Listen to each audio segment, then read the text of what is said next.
నమస్తే జనతా న్యూస్ కి స్వాగతం. వార్తల్లో ముందుగా ముఖ్యాంశాలు చూద్దాం.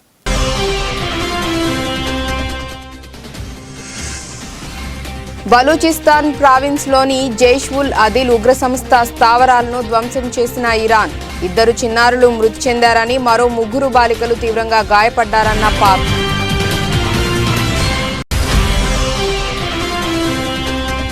అభివృద్ధి విషయంలో నక్సలైట్లతో వీడియో కాల్ మాట్లాడేందుకు రెడీ. ప్రజాస్వామ్యమే ప్రపంచంలోని అత్యుత్తమ పరిపాలనా వ్యవస్థ అన్న Chhattisgarh deputy CM Vijay Sharma.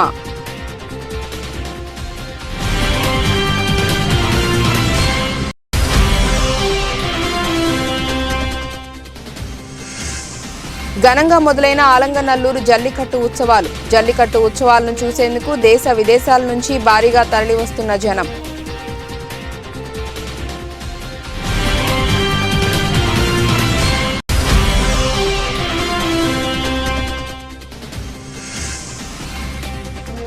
పాలసముద్రంలో NACIN కేంద్రాన్ని ప్రారంభించిన ప్రధాని మోదీ.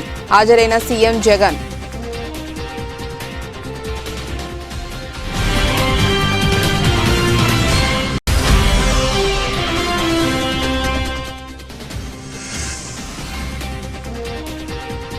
భద్రాచలం వెళ్లినట్లే అయోధ్య రామ మందిరానికి కూడా వెళ్తా. 2 ఆలయాల మధ్య తేడా లేదన్న సీఎం రేవంత్ రెడ్డి.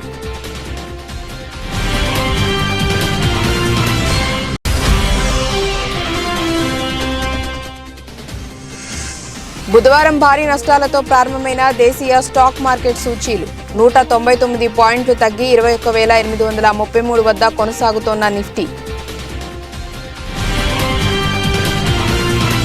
పాకిస్తాన్లోని ఉగ్రవాద స్థావరాలపై దాడి చేసినట్లు ఇరాన్ ప్రకటించింది. పాకిస్తాన్లోని జైష్ అల్ అదల్ ఉగ్రవాద సంస్థ స్థావరాలపై దాడి చేసినట్లు తెలిపింది. ఈ దాడికి ఇరాన్ క్షిపణులు, డ్రోన్లను ఉపయోగించింది. అయితే ఇరాన్ దాడులను పాకిస్తాన్ విదేశాంగ మంత్రిత్వ శాఖ తీవ్రంగా ఖండించింది.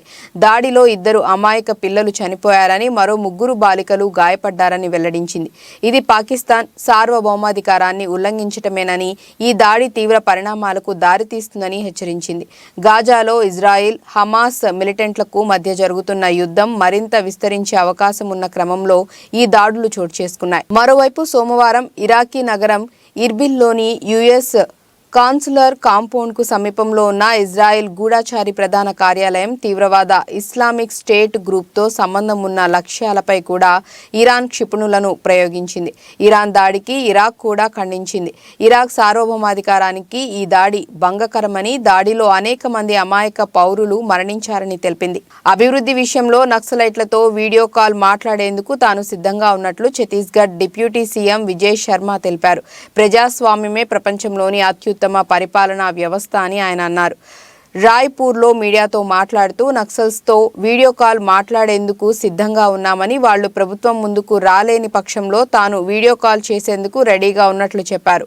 అభివృద్ధిని ఎందుకు అడ్డుకుంటున్నారో కారణం చెప్పాలని అన్నారు. ప్రజాస్వామ్య వ్యవస్థలో ఏ ప్రభుత్వం నక్సల్స్ను వాడుకుందో వాళ్లే చెప్పాలని ఆయన పేర్కొన్నారు. ఆ రాష్ట్ర హోంశాఖ బాధ్యతలు కూడా విజయ్ శర్మ వద్దే ఉన్నాయి. నక్సల్స్ గురించి ప్రశ్న వేసిన సమయంలో ఆయన మాట్లాడుతూ రోడ్లు, బ్రిడ్జిల నిర్మాణాన్ని నక్సల్స్ వ్యతిరేకిస్తున్నారంటున్నారు. కానీ ఇటీవల రోడ్లు కావాలంటూ వాళ్లు కరపత్రాలను జారవిడిచారని గుర్తు చేశారు.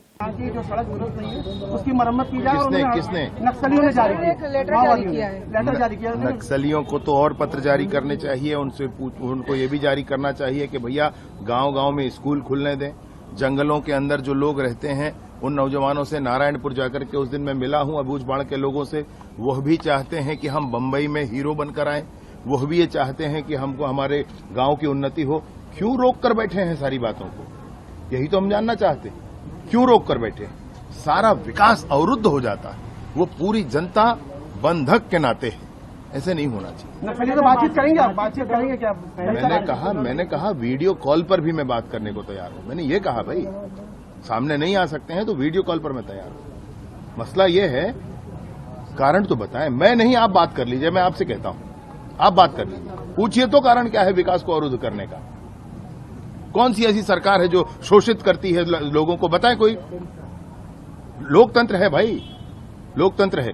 लोकतंत्र में राजनीतिक पार्टियां होती हैं, सरकारें बनती हैं और उसी तरीके से चलता है. शासन चलाने का सबसे अच्छा तंत्र दुनिया में लोकतंत्र है. आपको राजतंत्र चाहिए पुराना वाला? आपको चीन जैसी व्यवस्था चाहिए माओवादियों की, कम्युनिस्टों की? नहीं चाहिए ना? क्या चाहिए? लोकतंत्र चाहिए ना? ऐसे स्वतंत्रता से आप मुझसे पूछ सकें और मैं निर्भीकता से आपके साथ बात कर सकूं, ये लोकतंत्र है भाई। उस लोकतंत्र को खत्म कर देना चाहते हैं। माननीय अटल बिहारी वाजपेयी जी ने सदन में कहा है कि सरकारें आएंगी जाएंगी, पार्टियां बनेंगी बिगड़ेंगी, देश का लोकतंत्र अमर रहना चाहिए। बहुत बहुत అయోధ్యలో ఈ నెల 22న శ్రీరాముడి ప్రాణ ప్రతిష్ఠ జరగనుంది. ఈ కార్యక్రమాన్ని కన్నుల పండుగగా నిర్వహించేందుకు ఇప్పటికే దాదాపు అన్ని ఏర్పాట్లు పూర్తయ్యాయి. ఈ నేపథ్యంలో శ్రీరాముడి కోసం ప్రత్యేకంగా నేసిన వస్త్రాలను ఉత్తరప్రదేశ్ ముఖ్యమంత్రి యోగి ఆదిత్యనాథ్ గత రాత్రి రామ జన్మభూమి తీర్థక్షేత్ర ట్రస్టుకు అందజేశారు. ఈ ప్రత్యేక వస్త్రాలను ఏకంగా 12 లక్షల మంది భక్తులు నేశారు. మహారాష్ట్రలోని పూణేకు చెందిన heritage hand weaving రీవైవల్ charitable trust శ్రీరాముడి కోసం 2 పోగుల పేరుతో ఓ కార్యక్రమాన్ని చేపట్టింది. అందులో భాగంగా పూణే జిల్లాలోని చేనేత కార్మికులందరూ తలో చేయి వేసి ఈ వస్త్రాలు నేశారు. कोषाध्यक्ष श्री गोविंद देव गिरी महाराज और मार्गदर्शक आदरणीय भैयाजी जोशी इनको वे वस्त्र समर्पित करेंगे. हम लोग जोरदार तालियों की गूंज से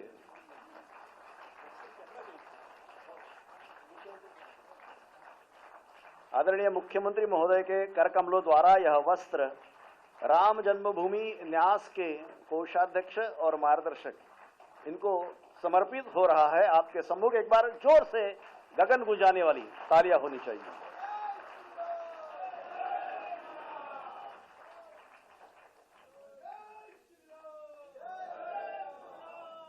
आदरणीय मुख्यमंत्री महोदय की निश्रा में ही यह सारा कार्यक्रम ప్రపంచ ప్రఖ్యాతి చెందిన ఆలంగనల్లూరు జల్లికట్టు ఉత్సవాలు బుధవారం ఉదయం ఘనంగా ప్రారంభమయ్యాయి. ప్రతి ఏడాది సంక్రాంతి పండుగ సందర్భంగా కనుమ మరుసటి రోజు మదురై సమీపంలోని ఆలంగనల్లూరులో ఈ ఉత్సవాలు నిర్వహిస్తారు. ఈ జల్లికట్టు ఉత్సవాలను చూసేందుకు దేశ విదేశాల నుంచి కూడా జనం భారీగా తరలివస్తారు. ఈ ఉత్సవాలను ప్రత్యక్షంగా వేల మంది వీక్షిస్తారు. ఎద్దులను బరిలోకి వదిలి వాటిని లొంగ తీసుకోవటం అనేది ఈ క్రీడలోని ప్రధానమైన అంశం. ఎద్దులను లొంగ తీసుకునేందుకు యువకులు చాలా మంది ఉత్సాహం చూపిస్తుంటారు. ఈ ఉత్సవంలో పలువురు తీవ్ర గాయాల పాలవుతుంటారు. అయినా ఈ ఉత్సవాలకు ఉన్న క్రేజ్ ఏమాత్రం తగ్గడం లేదు.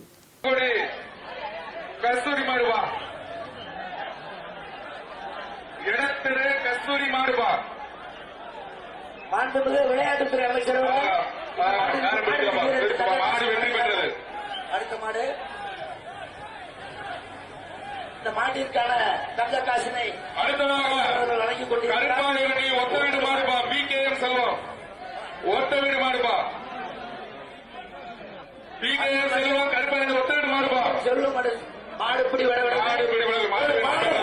உரிமையாளருக்கு மாண்புமிகு அமைச்சர் அவர்கள் தங்க காசினை பரிசாக வழங்குகிறார். மாட்டு உரிமையாளர் தங்க காசு வாங்கிக்கங்க.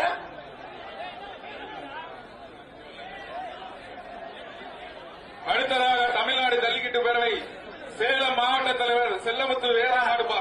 இந்த மாட்டிற்கான தங்க காசை மாண்புமிகு விளையாட்டுத்துறை அமைச்சர் அவர்கள் இந்த மாட்டிற்கு தங்க காசை வழங்க இருக்கிறார். அருமை அருமை அருமை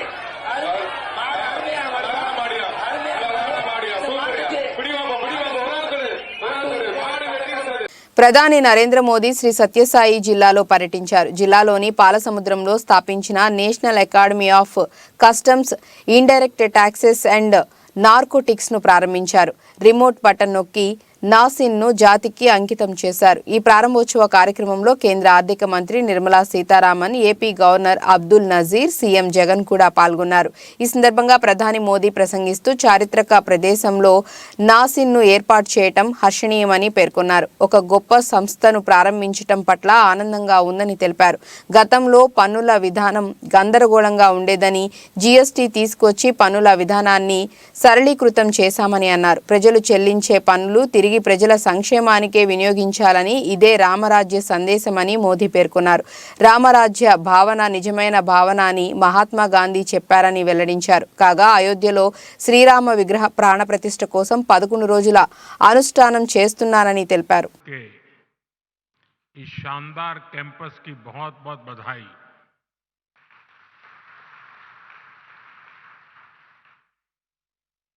जिस श्री सत्य साई जिले में जिस क्षेत्र में एक कैंपस बना है वो अपने आप में विशेष है।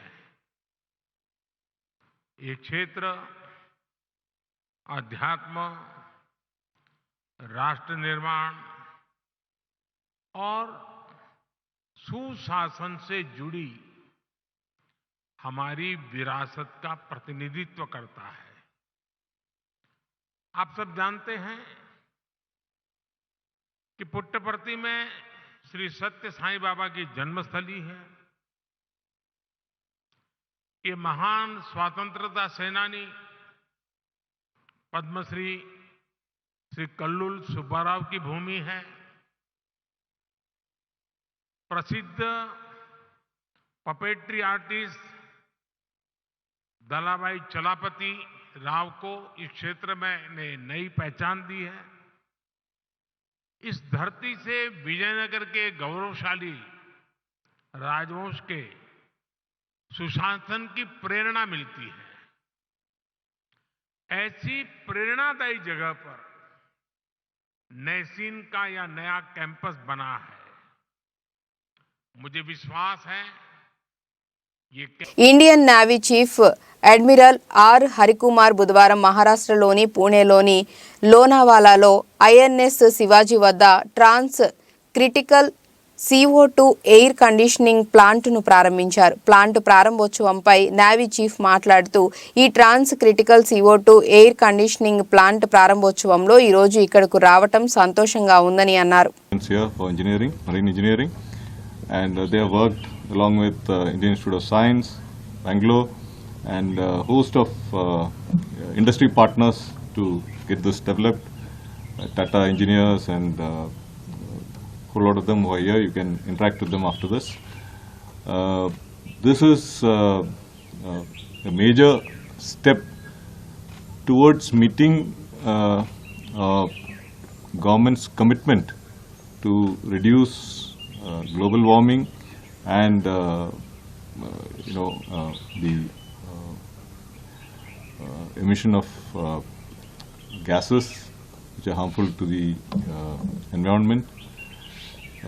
This is a technology which probably existed for they used CO2 as a refrigerant in the 19th century, early 19th century. But that time the technology was not fully developed and it was not efficient enough.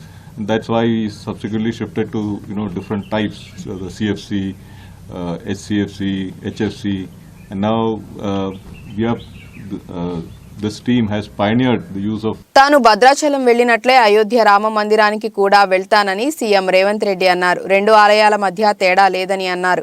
Ayodhya ఆలయం హిందువుల అందరిది అని బీజేపీకి సంబంధం లేదని వ్యాఖ్యానించారు. ఇది బీజేపీకి పొలిటికల్ గా ఎలా హెల్ప్ అవుతుందని ప్రశ్నించారు. రామ మందిరం ప్రారంభోత్సవానికి వెళ్తున్నారా అని రిపోర్టర్ అడగగా అసంపూర్తిగా నిర్మించిన గుడికి నిజమైన హిందువులు వెళ్లరని సమాధానమిచ్చారు. Impact the build up to the Lok Sabha elections. It is nothing to do with BJP. The Ram temple belongs to all Hindus, whoever believes Sri Ram. So how come it is going to help BJP for politics? If they are claiming they are going to get some benefit from the Ram temple, they are playing simple religion politics. How come they are going to play religion politics?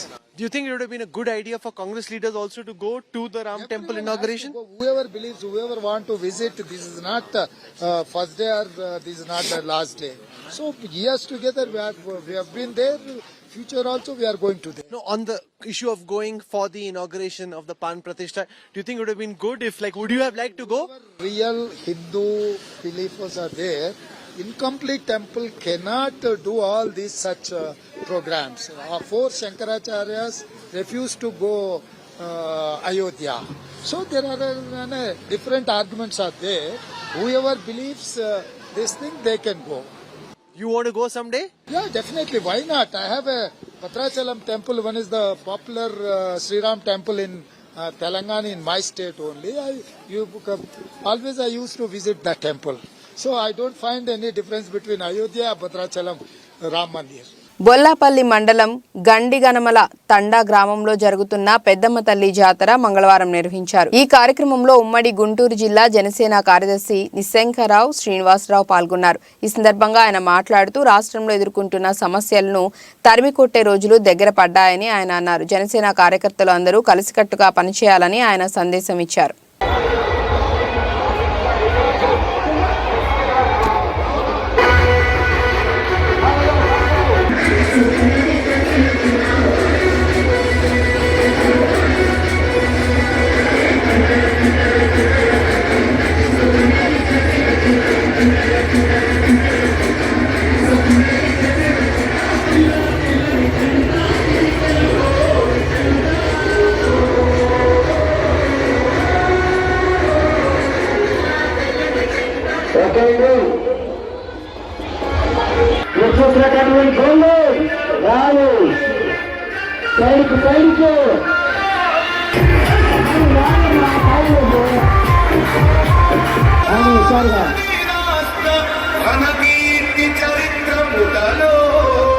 ఈ song is by DJ Mahesh Media.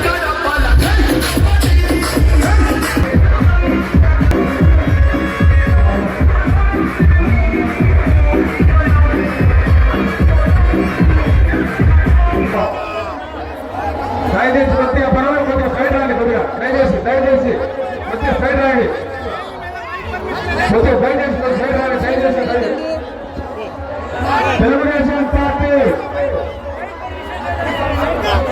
రైతు నాయకులు పెమ్మసాని నాగేశ్వరరావు గారిని వేదిక నిలవాల్సిందిగా కోరుతున్నాం. Telugu Desam party మండల అధ్యక్షులు. Oil form సాగుపై అవగాహన సదస్సులో పాల్గొన్న ఎమ్మెల్యే డాక్టర్ పటోళ్ల సంజీవరెడ్డి నిజాంపేట్ మండలం దామరచెర్ల గ్రామంలో శివార్లో ఆయిల్ ఫామ్ మొక్కలు నాటి వాటి సాగు విషయాలు ఉద్యానవన అధికారులను అడిగి రైతులకు అవగాహన కల్పించి కొత్త విషయాలు అగ్రికల్చర్ అధికారులు రైతులకు ఎకరాకు 57 మొక్కలు 20 రూపాయలకు ఒకటి ప్రభుత్వం తరపున ఉంటుందని తెలియపరిచారు.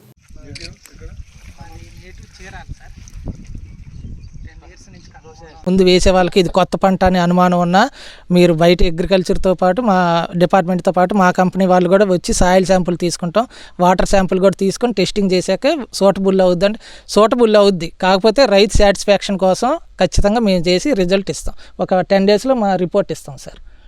ఇది ఏ నేలలో అయినా సాగవద్ది, కాకపోతే నీరు పుష్కలంగా ఉండాలి. 2 ఇంచులు బోర్ వస్తే 5 ఎకరాలకి డ్రిప్ ద్వారా ఆయిల్ పామ్ సాగు చేసుకోవచ్చు.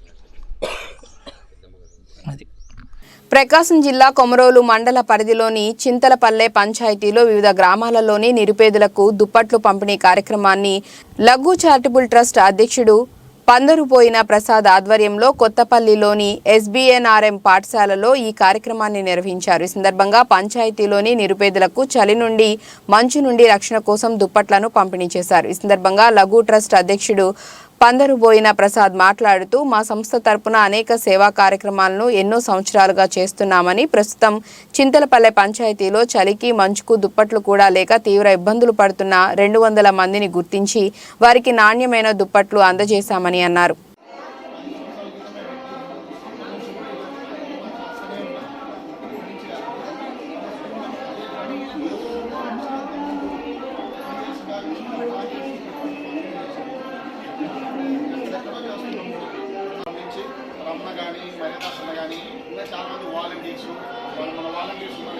వాళ్ళందరూ కూడా మీ పేరు రాసి ఇచ్చారు, పలానా వాళ్ళకి ఇవ్వచ్చు అని.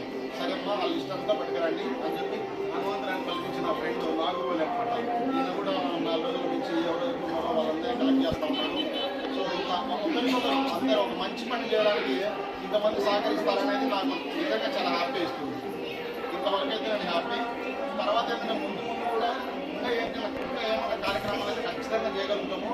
నేను ఒక్కనే అయితే చేయలేను, నాతో పాటు 10 పిల్లలు ఉన్నారు. అందరూ కలిసి అందరి సహకారంతో కొంతమందికి ఏదైనా కొంత చేయాలనేది నా ఉద్దేశం. ఎప్పుడైనా సరే సారు మాత్రం నాకు ఎప్పటి నుంచో ఆయన నేర్పిన బుద్ధులు, ఆయన నేర్పిన నడవడిక అవన్నీ నాకు ఇక్కడే ఉంటాయి. ఇక్కడే ఎన్నో తీపి జ్ఞాపకాలు ఉన్నాయి. ఈ బయట మీద కూర్చున్నాము, బెంచీలు లేవు, కాళ్ళకు చెప్పులు లేకుండా కూడా ఈ స్కూల్కి వచ్చాను. 10 తక్కువ చెప్పులు దొరుకుతున్నాను నేను. అంటే అనేక చెప్పు కూడా బాగోదు. అట్లా వచ్చిన కాబట్టి మనకు విలువ తెలుస్తుంది. విలువ అట్లా కలిగిన మనిషి ఎవడైతే ఉంటాడో వానికి ఆలోచన ఎక్కువైతుంది. ఆదిలాబాద్ బీఆర్ఎస్ జిల్లా అధ్యక్షుడు మాజీ మంత్రి జోగు రామన్న కాంగ్రెస్ పార్టీ నాయకత్వంపై చేసిన ఆరోపణలు హాస్యాస్పదంగా ఉన్నాయని జిల్లా Congress party working president Sridhar అన్నారు. బుధవారం ఉదయం 9 గంటలకు జిల్లా కేంద్రంలో మీడియాతో ఆయన మాట్లాడారు. జిల్లా ఇన్ఛార్జి మంత్రి సీతక్కకు సమస్యలను విన్నవించడానికి వచ్చిన బీఆర్ఎస్ సర్పంచ్లను కాంగ్రెస్ పార్టీ కండువాలు కప్పి చేర్పించుకున్నారని మాజీ మంత్రి చేసిన వ్యాఖ్యలను ఆయన ఖండించారు. మాజీ మంత్రి జోగు రామన్నపై నమ్మకం లేకనే బారాసా కార్యకర్తలు నాయకులు కాంగ్రెస్ పార్టీలో చేరుతున్నారని పేర్కొన్నారు. చేసినటువంటి ఆరోపణలు ఆశాస్పదంగా ఉన్నాయి. అయ్యా జోగురామన్న, మీ పైన, మీ నాయకత్వం పైన, మీ అధిష్టానం పైన నమ్మకం లేకనే మీ బీఆర్ఎస్ పార్టీ నాయకులు మా కాంగ్రెస్ పార్టీ నియోజకవర్గ నాయకులు, మా నాయకత్వం, మా అధిష్టానంతో చర్చలు జరిపిన తర్వాతనే ఆ రోజు ఇన్ఛార్జు మంత్రి సీతక్క గారి ఆధ్వర్యంలో వారిని కండువాలు కప్పి స్వాగతించడం జరిగింది.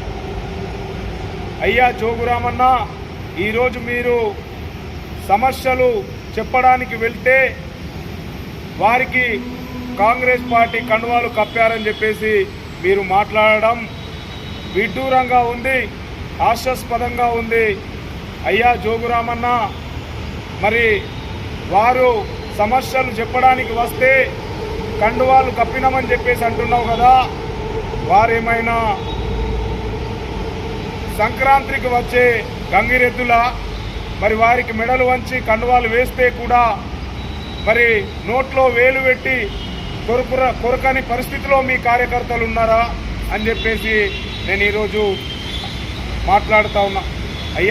మెదక్ జిల్లా రామాయంపేట మున్సిపాలిటీ పరిధిలో 11వ వార్డులో కౌన్సిలర్ చిలుక గంగాధర్ వినూత్న కార్యక్రమాన్ని చేపట్టారు. సంక్రాంతి పర్వదినం పురస్కరించుకొని తన వార్డు పరిధిలోని మహిళా ఓటర్లకు బహుమతుల పంపిణీ కార్యక్రమాన్ని చేపట్టారు. ప్రతి మహిళా ఓటర్కు కూపన్లు పంపిణీ చేసి కౌన్సిలర్ నేడు అందరి సమక్షంలో లక్కీ డ్రా నిర్వహించారు. సుమారు 445 మంది మహిళా ఓటర్లకు ప్రతి ఒక్కరికి పలు రకాల బహుమతులను వారి చేతులతోనే లక్కీ కూపన్ తీయించి ఎవరికి ఏ బహుమతి వస్తే ఆ బహుమతిని అందజేశారు. దీంతో వార్డు సభ్యులు సంతోషం వ్యక్తం చేశారు.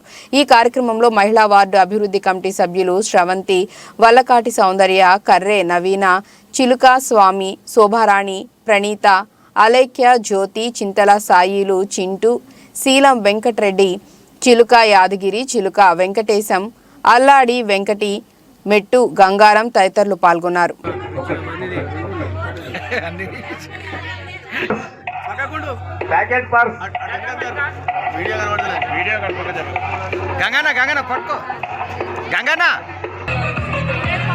కుట్టు మిషన్ కుట్టు మిషన్ కుట్టు మిషన్ కుట్టు మిషన్ మీ ఇంటికి తీసుకొచ్చి నేను అప్పచెప్పాను. కమిటీ సభ్యులకు ఈరోజు మరి దోమకొండ నరసింహులు గారు మరి మంచి మనసుతోని ఒక్కొక్కరికి ఒక్కొక్క గ్రామ్ బంగారు ఉంగరము ప్రదానం చేయడం జరిగింది. మరి దాతగా వాళ్ళు సహకరించినందుకు నా తరపున మరి మా కమిటీ సభ్యుల తరపున మరి దోమకొండ నరసింహులు గారికి కృతజ్ఞతలు తెలియజేస్తూ ధన్యవాదాలు తెలియజేస్తున్నా. మరి వాళ్ళందరూ మా కమిటీ సభ్యులను మరి దాతలు ఇలా ముందుకొచ్చి సహకరిస్తున్నందుకు వాళ్ళకు కూడా మరి రామాయంపేట పట్టణంలోని 11వ వార్డు పరిధిలో ప్రజలకు సేవ చేయాలనే ఒక సంకల్పంతో వాళ్ళు మంచి పట్టుదలతో ఇంకా ముందుకొచ్చి మరి మీకు సేవ చేయగలుగుతారు. దాతలు మరి పెద్ద మనసుతో నాకు సహకరిస్తున్నందుకు వాళ్ళందరికీ నేను నా కమిటీ సభ్యుల తరపున మరి ప్రత్యేకంగా ధన్యవాదాలు తెలియజేయచ్చు. మరి దోమకొండ నరసింహులు గారు మంచి మనసుతోని సహకరించినందుకు వాళ్ళ కుటుంబ సభ్యులకు మరి ప్రత్యేకంగా ధన్యవాదాలు తెలియజేయుచున్నా. మరి 11వ వార్డులోని మొత్తం మహిళలు 445 మంది మహిళలు ఓటు హక్కు కలిగిన వారు మరి వెళ్ళారు. మరి పాత ఓటర్ లిస్టు ప్రకారంగా 400. ఓబులవారిపల్లె మండలం మంగంపేట కాపుపల్లికి చెందిన Guntakal railway board member Tallem Bharath Kumar Reddy ఆధ్వర్యంలో కనుమ పండుగ రోజు పేద మహిళలకు చీరలు పంపిణీ చేశారు. మంగళవారం మంగపేట చుట్టుప్రక్కల గ్రామాల నుంచి వచ్చిన వందలాది మంది ప్రజలకు పంపిణీ చేశారు. ఈ కార్యక్రమంలో పోలి కృష్ణారెడ్డి, గజ్జల శ్రీనివాసులు రెడ్డి, తల్లెం వెంకట సుబ్బారెడ్డి, తల్లెం రామచంద్రారెడ్డి, ఈశ్వర్ రెడ్డి పాల్గొన్నారు.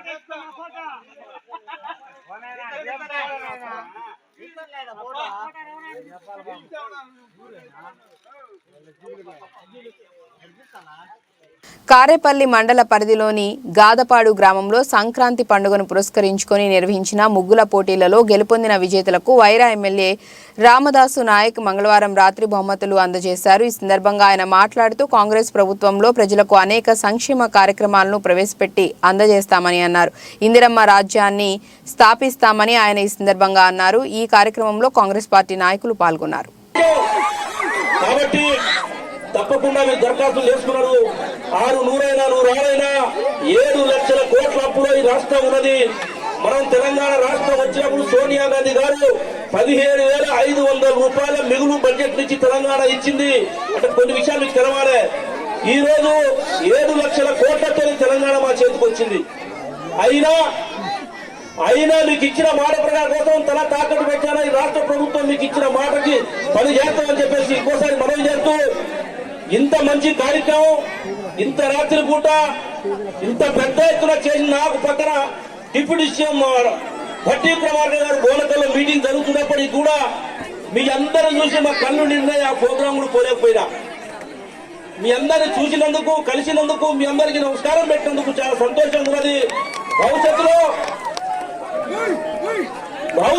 కూడా మీ అందరితో కలిసి చెప్పేసి అంతర్జాతీయ మార్కెట్లోని ప్రతికూల పరిస్థితుల కారణంగా దేశీయ స్టాక్ మార్కెట్ సూచీలు బుధవారం భారీ నష్టాలతో ప్రారంభమయ్యాయి. ఉదయం 9:22 సమయంలో సెన్సెక్స్ 706 పాయింట్లు నష్టపోయి 72,422 ట్రేడ్ అవుతోంది. నిఫ్టీ 199 పాయింట్లు తగ్గి 21,833 వద్ద కొనసాగుతోంది. డాలర్తో పోలిస్తే రూపాయి మారకం విలువ 83.14 దగ్గర ప్రారంభమైంది. సెన్సెక్స్ 30 సూచీలో భారతీయ Airtel, ITC, UltraTech cement, Reliance, Nestle India, NTPC షేర్లు లాభాల్లో ఉన్నాయి.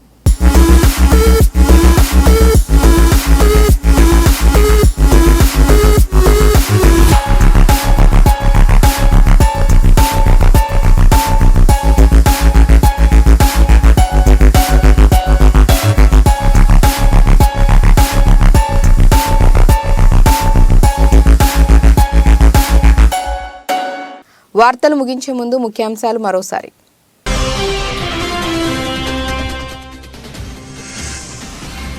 బలూచిస్తాన్ ప్రావిన్స్లోని జైష్-ఉల్ అదిల్ ఉగ్ర సంస్థ స్థావరాలను ధ్వంసం చేసిన ఇరాన్. 2 చిన్నారులు మృతి చెందారని, మరో 3 బాలికలు తీవ్రంగా గాయపడ్డారన్న పాక్.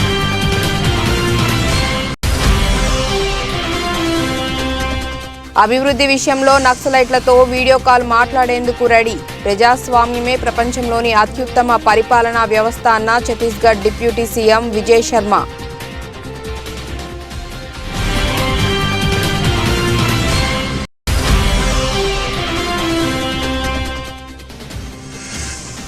ఘనంగా మొదలైన ఆలంగనల్లూరు జల్లికట్టు ఉత్సవాలు. జల్లికట్టు ఉత్సవాలను చూసేందుకు దేశ విదేశాల నుంచి భారీగా తరలివస్తున్న జనం.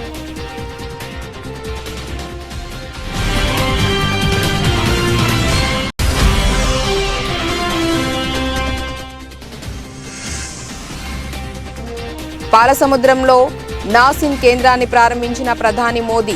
హాజరైన సీఎం జగన్.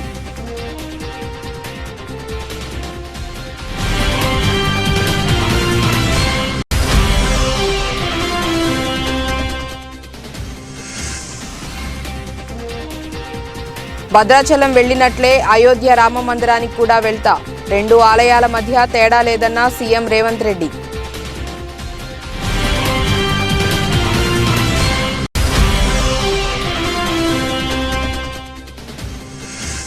బుధవారం భారీ నష్టాలతో ప్రారంభమైన దేశీయ స్టాక్ మార్కెట్ సూచీలు 199 పాయింట్లు తగ్గి 21,833 వద్ద కొనసాగుతోన్న నిఫ్టీ. ఇకేవి ఇప్పటివరకున్న అప్డేట్స్. నమస్కారం.